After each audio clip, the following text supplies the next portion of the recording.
El pistolero se despertó de un sueño confuso que parecía consistir en una sola imagen, la del marinero de la baraja del tarot con la que el hombre de negro había adivinado, o había fingido adivinar, su futuro. «Se ahoga, pistolero», decía el hombre de negro, «y no hay nadie que le eche una soga. El chico, Jake». Pero no era una pesadilla, era un buen sueño. Era bueno porque quien se ahogaba era él mismo, y por lo tanto no era Roland sino Jake, lo cual representaba un alivio. Era mejor ahogarse como Jake que vivir como Roland, un hombre que, por un frío sueño, había traicionado la confianza de un niño. «Bien, de acuerdo, me ahogaré», pensó mientras oía el fragor del mar. «Me ahogaré». Pero no sonaba a mar abierto, sino al crujir del agua entre los guijarros. ¿Era él el marinero? Y si lo era, ¿por qué estaba tan cerca de la tierra? ¿Y en realidad no estaba en la tierra misma? El agua helada invadió las botas y le subió por las piernas hasta el vientre. En ese momento abrió los ojos. Lo que le había sacado del sueño no era el frío en los testículos, que ahora sentía como si se hubieran reducido al tamaño de 2 nueces, ni siquiera la monstruosidad que había a su derecha, sino el pensar en los revólveres, y todavía más importante, en las balas. Era fácil desmontar, secar y engrasar un revólver mojado. En cuanto a las balas, como los fósforos, nadie sabía si una vez mojadas podían volver a utilizarse. La monstruosidad que se arrastraba cerca de él debía de haber sido llevada hasta allí por alguna ola. Empujaba con dificultad su cuerpo empapado y brillante sobre la arena. Medía alrededor de 1,20 m de largo y se encontraba a unos 4 metros a su derecha. Miró a Roland con ojos gelatinosos de grandes órbitas. Su pico largo y dentado se abrió y brotó de él un sonido que tenía un alucinante parecido con la voz humana. Claras y casi desesperadas preguntas en una lengua extraña. «¿Picachica? ¿Dumachuma? ¿Dadasham? ¿Dedashek?» El pistolero sabía cómo eran las langostas. Aquello no lo era, aunque la langosta fuera la única criatura que pudiera parecérsele vagamente.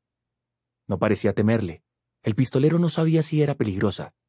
No le preocupaba su propia confusión mental, su incapacidad para recordar dónde estaba ni cómo había llegado hasta allí, si había atrapado de verdad al hombre de negro o si todo había sido un sueño.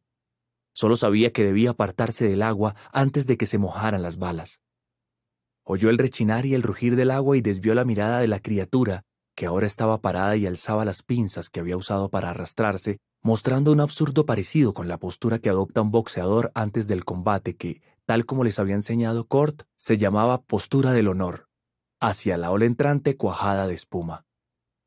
Oyó la ola, pensó el pistolero. Sea lo que sea, tiene oídos. Intentó levantarse, pero las piernas tan debilitadas que apenas las sentía, se doblaron bajo el peso de su cuerpo. «Todavía estoy soñando», pensó, pero incluso en su estado de confusión, era una posibilidad demasiado tentadora para resultar verosímil. Intentó levantarse de nuevo y estuvo a punto de conseguirlo, pero volvió a caer. La ola rompía. Ya no había tiempo. Tenía que arreglárselas para moverse del mismo modo que la criatura de su derecha. Clavó las manos en el suelo y empujó con los riñones hacia el montículo de guijarros que había más arriba, alejándose de la ola. No avanzó lo suficiente para evitar el agua, pero sí lo necesario para conseguir su propósito. Solo sus botas quedaron sepultadas por la ola que casi alcanzó sus rodillas y luego se retiró. Tal vez la primera no llegó tan lejos como pensé. Tal vez... La media luna iluminaba el cielo. Aunque la tapaba una capa de niebla, emitía la suficiente luz para que él se diera cuenta de que las pistoleras eran demasiado oscuras. Los revólveres, cuando menos, se habían mojado. No podía saber si mucho o poco, ni si las balas que ocupaban los tambores, así como las que quedaban en los cintos, se habían mojado también. Antes de comprobarlo tenía que alejarse del agua. Tenía que... «Dedashek», sonaba más cerca. Preocupado por el agua, se había olvidado de la criatura arrastrada por la ola. Miró a su alrededor y comprobó que ya estaba a poco más de 1 metro de distancia. Tenía las pinzas clavadas en la arena entremezclada de guijarros y conchas, siempre empujando el cuerpo.